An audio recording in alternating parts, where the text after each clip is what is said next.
Hey everyone, welcome back to another episode of Easy Conversations podcast, a podcast about having easy conversations, where we talk about mental health, adversity, spirituality, and societal issues.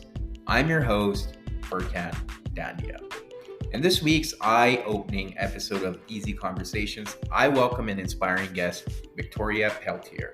We delved into a relevant topic in society today, parenting through a child's gender transition.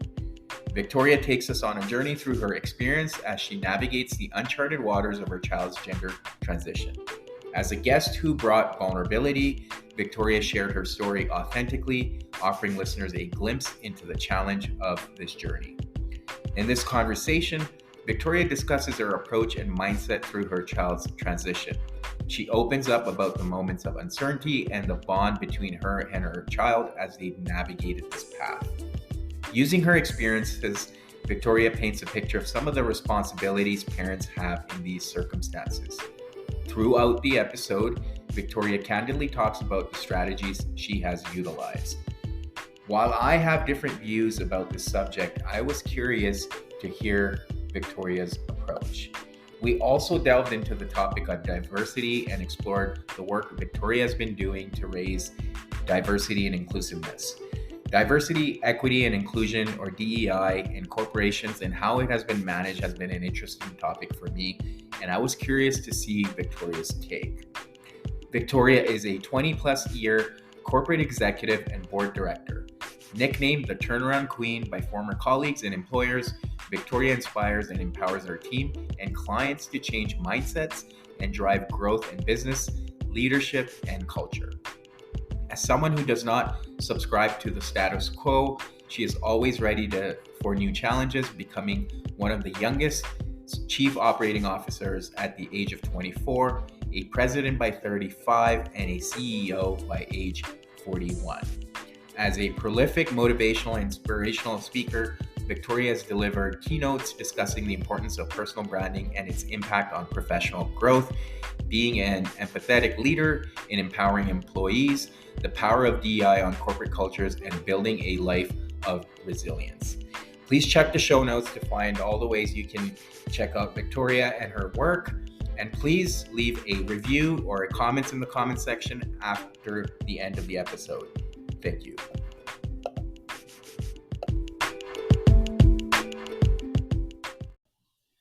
All right, Victoria, welcome to the Easy Conversations podcast. Thank you for joining me today or tonight in your case. I appreciate you taking the time and I'm super grateful for that. And I'm also very excited about what we're going to talk about today. So yeah, but before we do get into that, I do want to give you an opportunity to introduce yourself and let the listeners know a little bit about who you are, what it is that you do, and where you're based. I know you've kind of moved around a lot in your life, but yeah, I'll kind of hand it over to you. Awesome. Well, thanks very much for having me here today. I'm happy to be chatting with you. So, Victoria Pelletier, I'm a lifelong B2B corporate executive. Became an executive at a very early age, which has sort of defined and set me up from a career standpoint. In the world of predominantly professional services, currently work for Accenture, although with plans on going back to being the C-suite executive versus consulting for them. I'm also a side hustler slash entrepreneur. I've always kind of had something. I've built and bought businesses, been a part of 18 mergers and acquisitions within the corporate environments, as well as some I've bought for myself. I'm a keynote speaker and author and regular appear on a variety of media. I am a mom, a spouse, a fitness fanatic, a foodie, and a wine lover. How's that? Yeah, no, that's great. And yeah, thank you for sharing all that. I mean, based on where you are today, it hasn't been an easy road. And that's part of what we're going to talk about today. But starting with childhood, you've shared with me some of the adversity you've had to overcome throughout life. But let's maybe start at your early life and what that was like and how Yeah. you were able to navigate all that. Yeah, I actually think that sort of the early years and lived experience that I had is what has informed a lot of my thinking and my drive and a lot of the resilience that I think I've had. So I'm born to a drug addicted teenage mother who was exceptionally abusive to me, from being pushed downstairs, not intentional, but a carelessness act. And I had a cigarette in my eye, wore a patch for months. So I went in and out of the child welfare system. However, I was very fortunate that Julie, my biological mother, had met a couple and a woman in particular who often would take me during one of the episodes or shortly thereafterwards. And after a number of instances, she went to Julie and asked to take me away from her. They wanted to adopt me. And so I'm fortunate that I was, adopted out of that situation, like so many that are not in the child welfare system. And then socioeconomically, however, was at the lower end of that. And my dad is secretary, my mom, my dad a janitor, my mom a secretary, and so never went without food and clothing. But certainly there wasn't a lot left over for much else. So I started working very early. So it was those things in particularly that made me determined to be better than biology or circumstance, and a big part of where my drive from a career perspective came from. Right, right. And you kind of often hear, and I've covered trauma on this podcast and I've researched it quite a bit myself, but childhood trauma specifically can be debilitating for young children, but then also making that transition from adolescence to adulthood.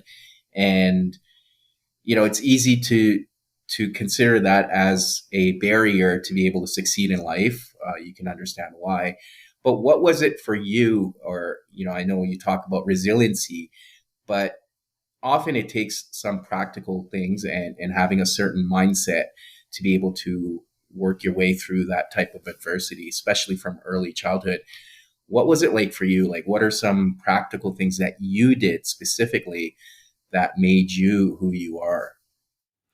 I believe that resilience is a combination of a bit DNA, but also that it's like a muscle and you can train it.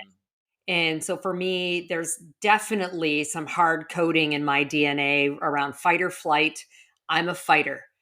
So my ability to show up and continue to face adversity comes in part from that. But the other part is this learned resilience that I actually attribute my adoptive mother, and my parents are those that raised me.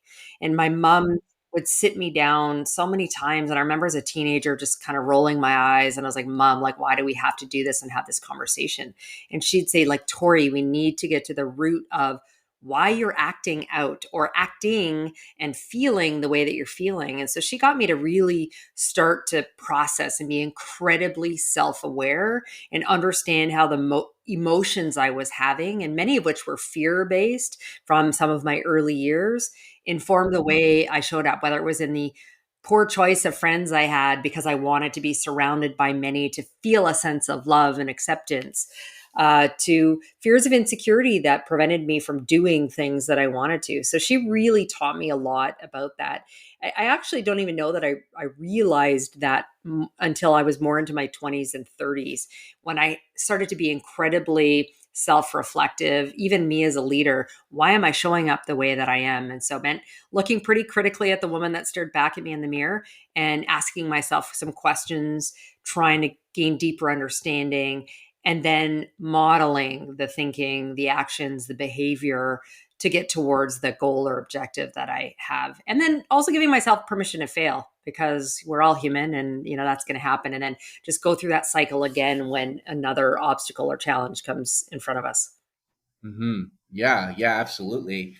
And then, kind of talking about your current career, and obviously you mentioned that you kind of went into that leadership route or executive into the executive roles at an early age. That again comes with adversity, especially when you think about it, a lot of those executive roles are typically male dominated.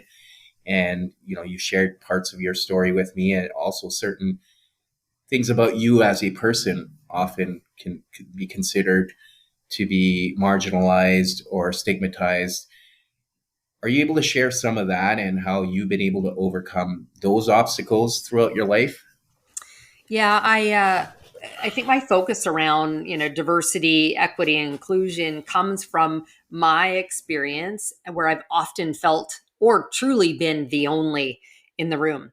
And, that comes from, um, being the socioeconomically, like being the only kid who couldn't go on like my high school field, like, class trip or other trips to in the work world. When took my first executive role, I was recruited to be the chief operating officer of a private outsourcing organization. It was a fairly big stretch role for me. But at 24, I was 2 decades younger than any of the others executives at the table. I was the only woman around the table and the only member of the LGBT community. So I came out in my teens as bisexual and met my ex-wife at age 22. I'm now married to a man. But in that instance, I felt like I was very much, the only. And so I, spent a lot of my life now trying to advocate for others to improve diversity in the workplaces and creating better, cultures and where there's a sense of belonging within them. Hmm. Yeah, yeah. Thank you for sharing that. And I guess, at the age of 24, to be in that position, especially again as a woman, why do you think you were able to get into that position? Again, we've talked about resilience, but is there anything specific that you felt yourself that you brought to the table that you were able to do yourself that put you in that position? Well, transparently, I did, there was a lot of the boxes that I ticked in terms of them recruiting for that role. I had been leading large scale contact center operations and think this is the world of outsourcing 20 plus years ago. And so call center, outbound telemarketing and sales and service. And I'd been doing that for large financial institutions. And this outsourcing organization had large financial services clients and it was primarily contact center. So I ticked, a lot of those boxes, but it was mostly my background had been predominantly like running operations. And this included not only operations, but technology and HR and sales and marketing and those elements as well.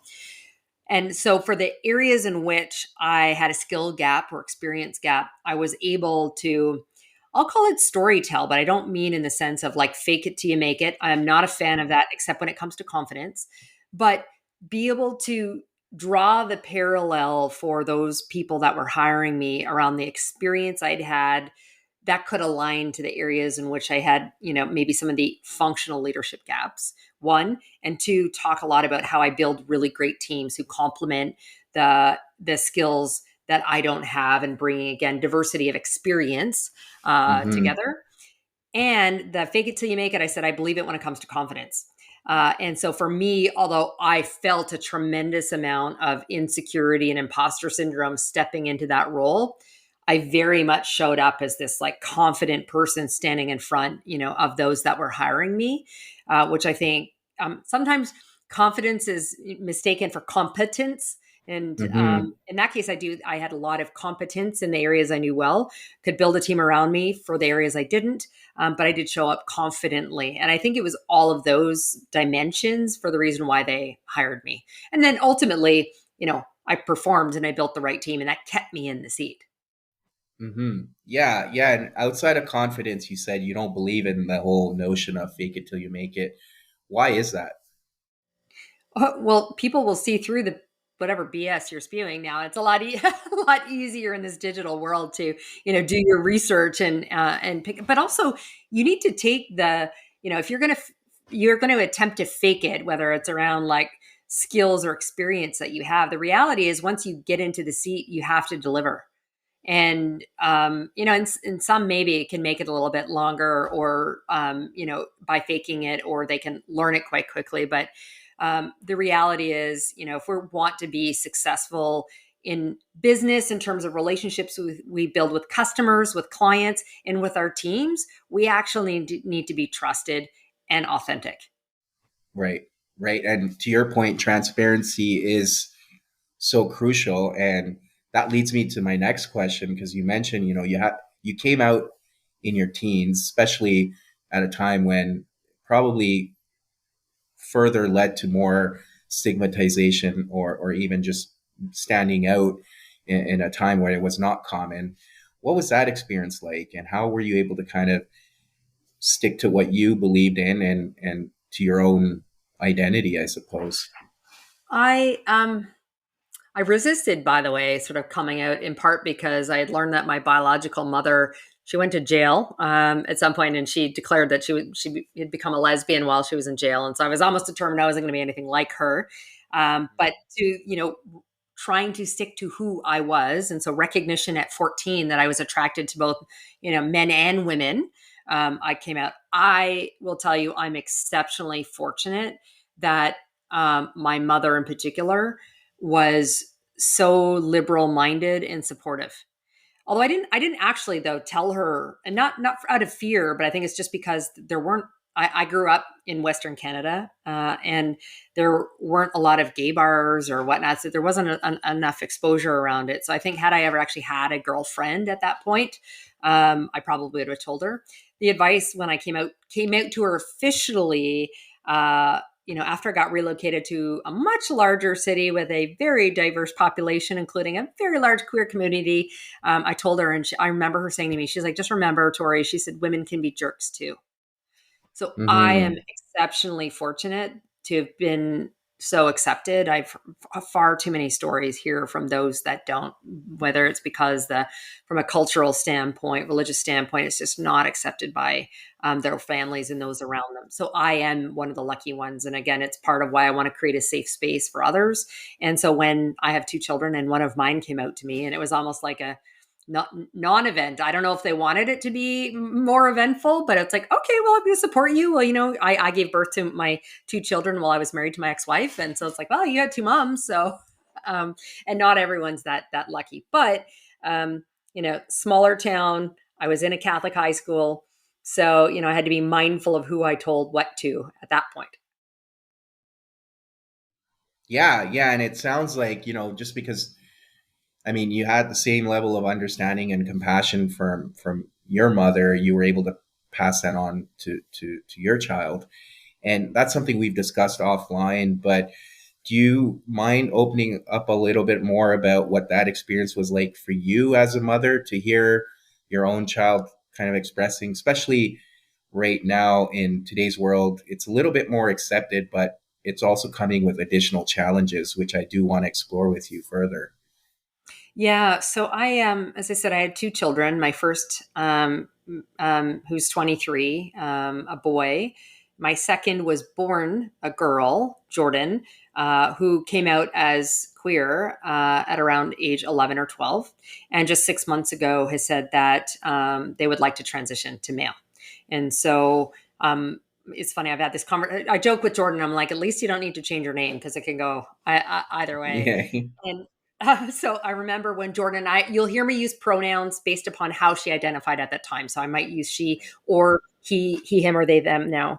And so when Jordan came out to me at 11 and said, Mom, I think I like girls. I'm like, okay, and like, let's talk about that. My advice was, what was honestly at that point, just to be really open and fluid. I said, you Mm, haven't even dated anyone. So, be open. Don't label it. Actually, that was my advice. There's no need to label it.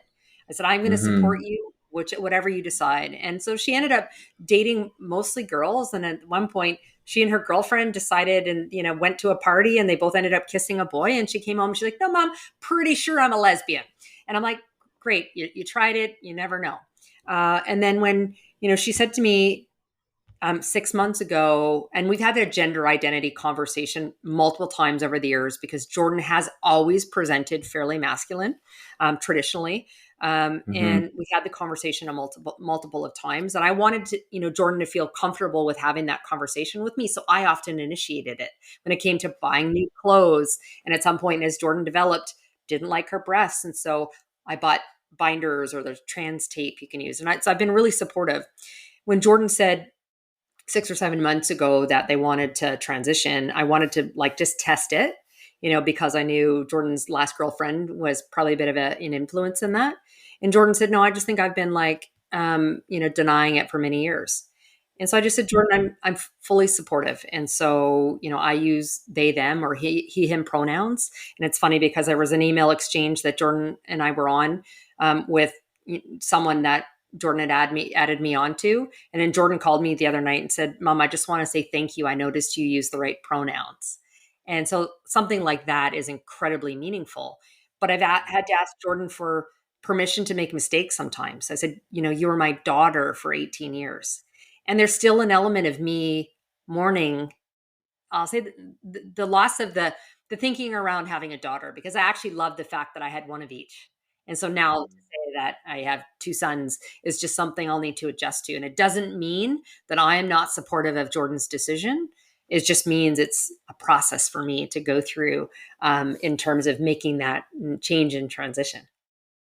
Yeah, yeah. And I mean, that's so interesting you mentioned that, because that's not something that gets talked about often, is what's the parent's experience through all of this, right? And to your point, having a daughter and coming to terms and accepting the fact that, your daughter wants to transition to be a son now, there is that aspect of perhaps loss, as you mentioned, even though you're supportive. How were you able to come to terms with it? Um, it's still hard sometimes. I'll be completely transparent. There's, I have, pictures of kids on the phone going back. Every couple of years we'd go and get these family shots, and I look at, the three of us, and then when I remarried, and then my husband came into the picture, seeing that, and I'm like, oh, her nickname is Beauty Girl. I know my curly hair, but except she's half Portuguese, so she's got a different complexion, and but these big curls. I'm like, Beauty Girl. So I had to say, like, Jordan, can I at least say beauty? And so Jordan's like, yeah, so that's fine. So it's hard sometimes, just as I think about what was, but yet at the same time, I have this amazing, great human who's comfortable in stepping into, their real selves. But it's still a Mm-hmm. journey, because I'm actually, although I've been really supportive with for many many years with clothing, and as I said, I've bought binders and trans tape and things like that, to support. I still think that the physical body and mind is still developing. So I'm really encouraging Jordan to wait to do anything much more physical and permanent, until, generally they say around 25 is when that full development stops. And Jordan's also bipolar, so there's just added elements in there. So I'm really really mindful, of it. And um, and again, I've been around in the queer community, so I think for very very long, 30 something years now, so it's actually much easier for me. I've had exposure to it, but it's also part of why I'm happy you're asking me questions, because for parents who don't have this kind of exposure, like, to know that you can be supportive and still have these other emotions, like that they can Right. coexist together. And you'll evolve and change and gain a different kind of comfort as time goes on. Yeah, yeah. And I mean, the other thing is it's complex, right? Because there's so many emotions involved. And for someone like myself, and I'm perhaps speaking for other people too, it's hard because it's something we don't understand. And the way I look at things is we don't have the answers, right? So it's easy to either criticize, be skeptical, and point fingers without fully understanding what the real picture is. And I'm a firm believer that the truth is somewhere in the middle, and we're all trying to figure it out, right? But you mentioned also the idea of kind of being considerate of being supportive, but then at the same time being mindful of some of those physical changes. And as you mentioned, 25 is probably that age. So I know you mentioned to me previously that hormone blockers was one thing that you weren't perhaps supportive of. And based on what I've heard, and again, my information I'm getting typically is from the media. So I'm also very cognizant of that too. There is a lot of pressure around hormone blockers too, right? And especially if kids are coming out and saying this is how they feel, or this is the path they want to choose. Have you felt that pressure, and is it true? Like, is that really there? And because the other thing I hear is often parents are, if they're not as supportive as someone like yourself, they're also getting berated for not being supportive, and the world child abuse, that those terms start coming up. What are your thoughts around all that? I know I've thrown in a lot here, but Yeah, it's tough, and some of it I think also depends on where you live. So Yeah. I'm a proud Canadian who lives in the US. I moved to Florida from New York 2 years ago, and it's a whole other world down here in Florida. Now I live in Yeah. Miami, which is a separate kind of ecosystem that's slightly different than the rest of Florida, but we still have the same governor. And Yeah. so for me, I think we need to do what is right, for, I'll say, our children in this case, but family and friends and those that we're supporting. And in supporting comes some challenge. I do think, like, I think you can be supportive and challenge some of these things. Jordan had a girlfriend here who really liked, and this is before Jordan made the decision to transition, so really liked her to be much more masculine, and she started like exceptionally binding. And so when Jordan made it, told me shortly afterwards, hey mom, I think I'm going to transition. I'm challenging it because, one, I've had probably 3, 4, 5 conversations over the last many years that were completely contrary to that. And I'm now seeing it being based upon this latest girlfriend who liked something very specific. And Jordan hasn't always been very good at taking their bipolar medication. So I am in a situation where I'm like, there's a multitude of factors. So I'm challenging Jordan, even though I'm exceptionally supportive.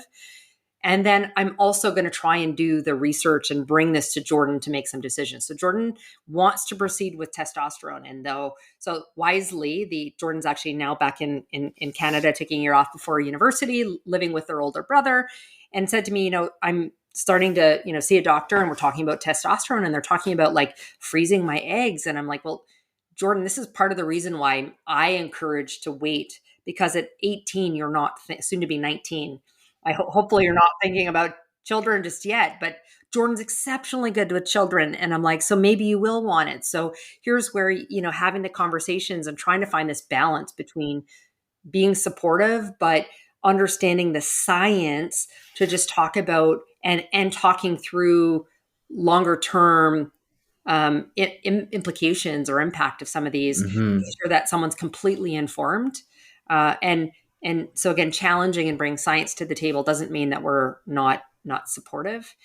And then Right. what I would say is, you talk about just, sort of the conversation. I talk about science because, as you said, there's lots in the media. And there's certain places here in the US where, parents can be, charged for like child abuse for supporting their, minority age children with some of the support, et cetera, which just, I think, is ridiculous. I've got some friends who have, kids in less than 10 years old who, boys who like to wear girls' clothing. Well, okay, what's wrong with that? Like, we're going to support it. So Hmm. it's a mess. All I can say is, I think, we need to do the best we can to support our children, our family, our friends, and continue to advocate for human rights, period, for Hmm. those who make those Hmm. choices. Yeah. Yeah. And I mean, that's really it, right? It's trying to figure it's such a complicated path, and it's trying to figure out how you can be supportive, but to your point, also feeling compelled and having that agency to challenge, because often, you know, kids are a little bit more susceptible to what they see or what they hear, and it's being able to have those informed conversations and not shying away from those. So that's, I mean, an important thing that you've pointed out.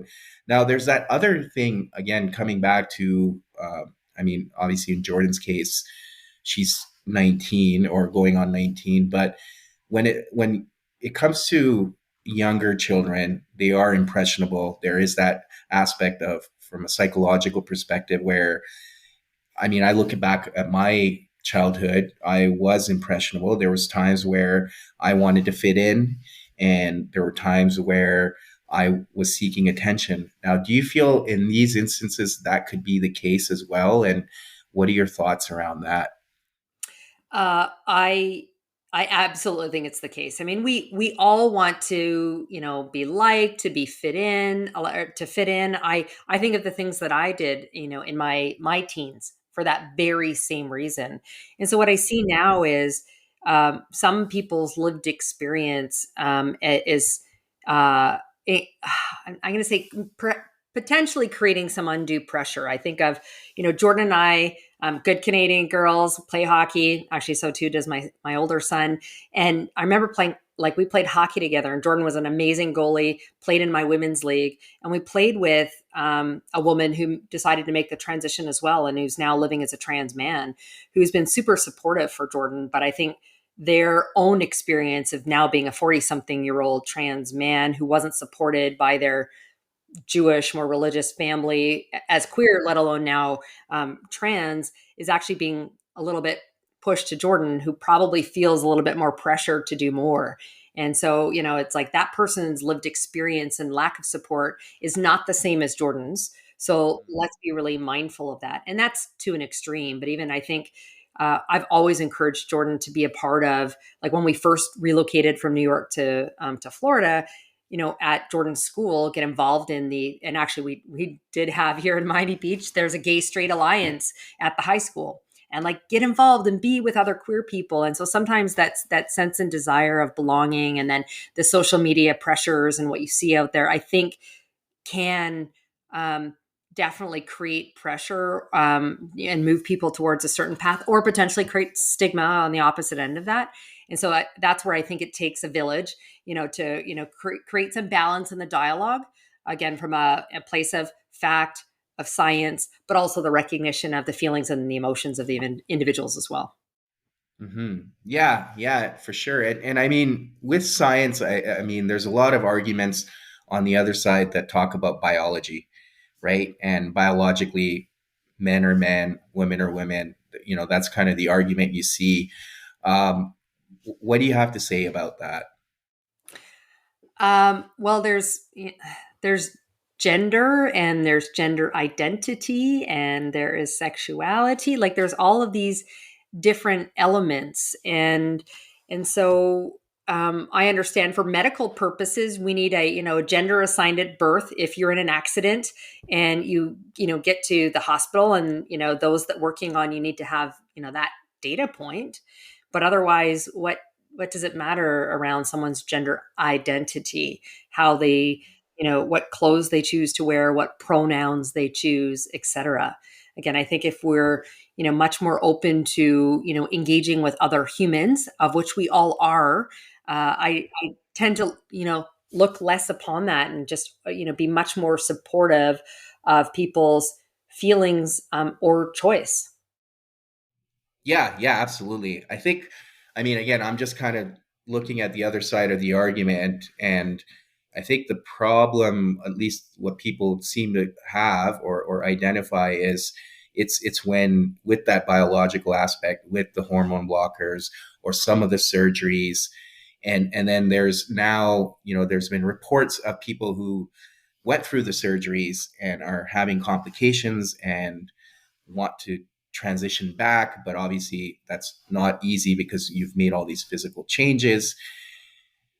When you hear about stuff like that, and again, the media can spin it however they want it, right? They could maybe just focus on the things that have gone bad and not focus on the other side of it.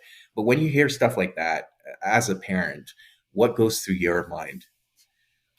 Well, I well, what goes through my mind is, again, I think as parents, we need to be fully supportive of our children's choices to a certain extent. And so I use the example of, a boy that wants to wear a dress, then let him. Or in my case, Jordan decided to cut all of her hair off and wear super short. There's times she's had buzz cuts. She loved getting her brother's hand-me-down clothes. And so what? It's hair and clothing.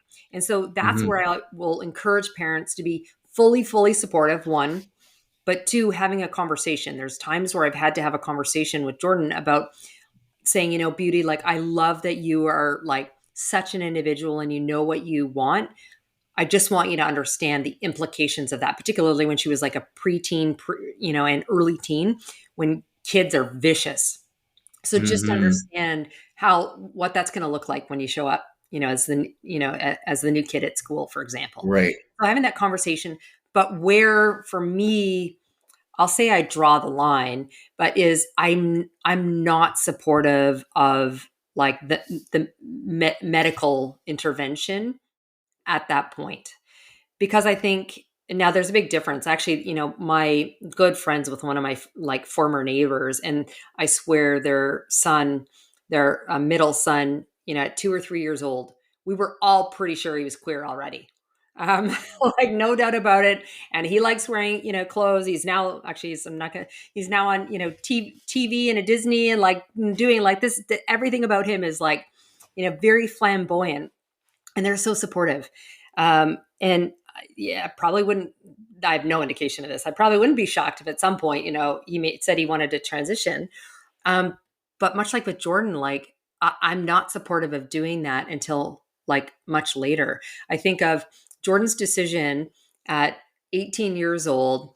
And again, Hmm. mine has some mental health issues, so that there's just an added dynamic in it. But just I think of what I wanted when I was, 18 or 20 years old, although I believe I was a lot more mature than my own young one at this point by circumstance, was still very drastically different than what I wanted 5 or 10 years later. Right. So that's where I'm like, do everything we can to support, but I would encourage significant amount of counseling and delay on medical treatment until they're older. Because I still don't think there's enough studies. So I say data and science. I still don't think there's enough out there to talk about what happens when those start with medical interventions at a much earlier age. Like, how does that impact them long term? We don't know yet. Hmm. Yeah, yeah, and that's the biggest piece that I find is missing in the data too. And I'm glad that you bring that up because we don't know, right? And I mean, the counter argument is the mental health issues of not being able to transition can be severe and often leads to suicide. But to your point, we also don't know what happens with going for a full transition. So, and like I said, we're all trying to figure this out and don't have all the answers yet. And part of the other thing I wonder often, and I've done a podcast episode on the education system, but our children are often spending more time at school and with teachers. And when I kind of look at that, it does concern me a little bit in the sense that do are teachers equipped to be able to handle these situations? And um, and I'm not saying, like, I'm not blaming teachers. I'm just looking at it that they're often put in a difficult position to be able to navigate these situations one way or the other, whether it's being supportive or not being supportive. But what are your thoughts around that? And what can the school systems do to be better equipped and perhaps even be more educated in being able to guide students and deal with these situations? I think we ask a lot of our teachers.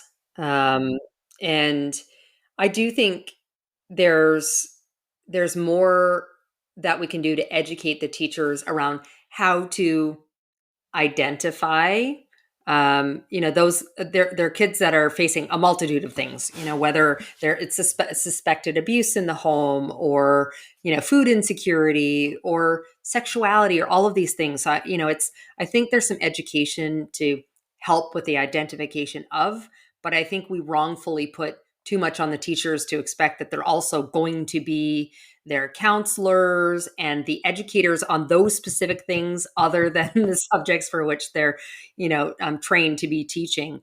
And so it's, how do they identify it, and where do they go to find the resources? That's what I'd ask of the teachers, and get them to focus on being really supportive of all the kids that they have in their classroom, and being really great educators. Yeah, yeah. No, that's fair. That's fair.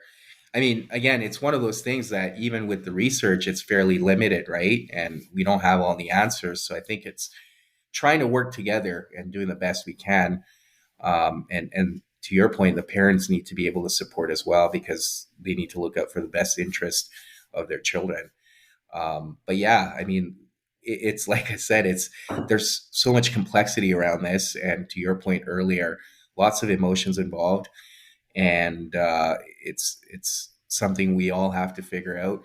But I guess as a parent, what else can you share, and or just a member of society that you feel that would be of value to people listening in in these situations? I would ask, people to have compassion, and attempt to have understanding. Um, and maybe the understanding is a challenge for those who, again, haven't, like myself, who haven't been part of the LGBT community and therefore have great exposure. But that this notion of always trying to, um, you know, listen to understand.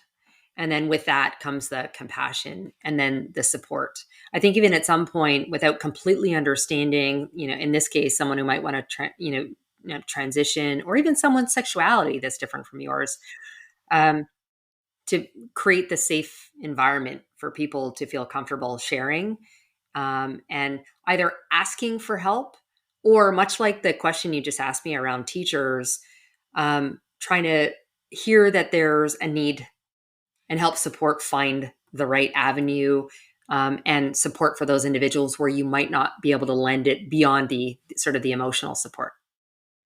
Yeah, I agree. And I think part of the challenge I see is people are so stuck on their views and opinions that they're not willing to listen.